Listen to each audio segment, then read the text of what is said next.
Hey everyone, it's day 2 of Ontario Turkey's Kitchen Catastrophe weekend.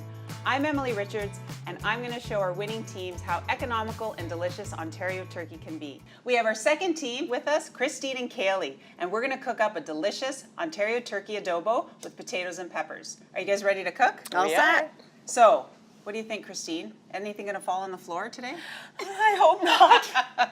We got you covered. This is actually a great recipe to use if you're going to a potluck. It's a one-pot meal, and it has lots of wonderful flavors. Perfect. That we're actually going to follow the recipe. So we're going to get started, Christine. I'm going to get you to put a little bit of canola oil in our pan. I'm going to heat up our pan for us here, and then I'm going to kind of walk along with you and help you out and get things started. Perfect. So we're going to use a red onion. You can add that right, yep, the whole thing. And then we'll follow through what's next. 6 cloves of garlic. That's a lot of garlic. I like garlic. And you might need that spatula to help you get all those little bits of goodness out and get stirring. Now this also has a little bit of heat to it, so we're going to add some hot pepper flakes. Now if you don't like things too spicy, you can always reduce that amount and add a little bit less.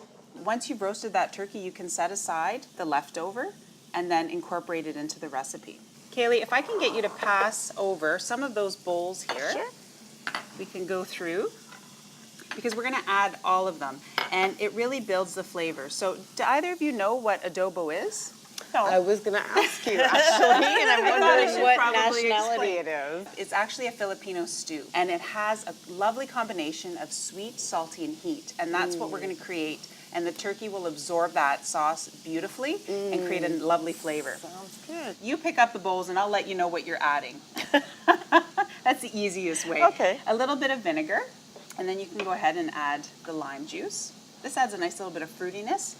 And that's our turkey stock. So you've roasted off that turkey with all the carcass, you put it in with some vegetables in there, and you get a nice big pot of turkey stock, which is great for soups, but it also enhances dishes like this to bring out that flavor. And that's tamari. Have either of you used tamari before? This is fabulous if you're a gluten-free diet to use and incorporate that nice little bit of saltiness, because we're not using salt anywhere else. And the flavor and the color that it produces is always winning. And then I'm going to pass this over to you, Christine. You're going to need a little help to get that honey out. The honey is going to provide that nice little touch of sweetness that works really, really well in this combination. We're actually going to add a couple of bay leaves in there as well. Perfect. I'm going to give this a stir for you. Bring this to the boil. There goes our turkey. And we're using about 1.25 pounds of turkey. Some red pepper. You could use whatever color pepper you want. I love the look that the red pepper gives. And then we're using about 1 pound of mini red potatoes. Now these are going in raw, and what's going to happen is we're going to let it cook for about 15 minutes. So if you want to give that a stir, Christine, and I'm going to cover it for you.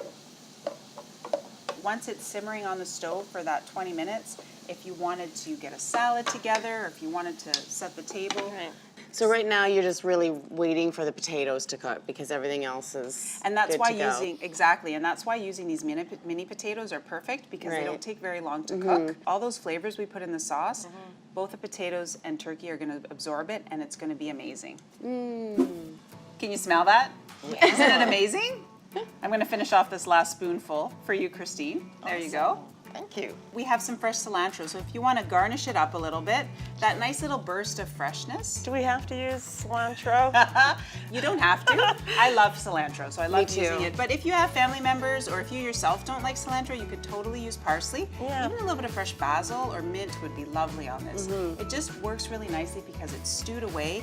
All the flavors have come together, so it brightens up just that little bit of fresh herbs. Perfect. And it also adds that lovely bit of green, which is amazing. Do you like it? It's kind of that nice comfort stew with a little bit of a different flavor. Now, it's got a lot of flavor. It Excellent. does. That worked.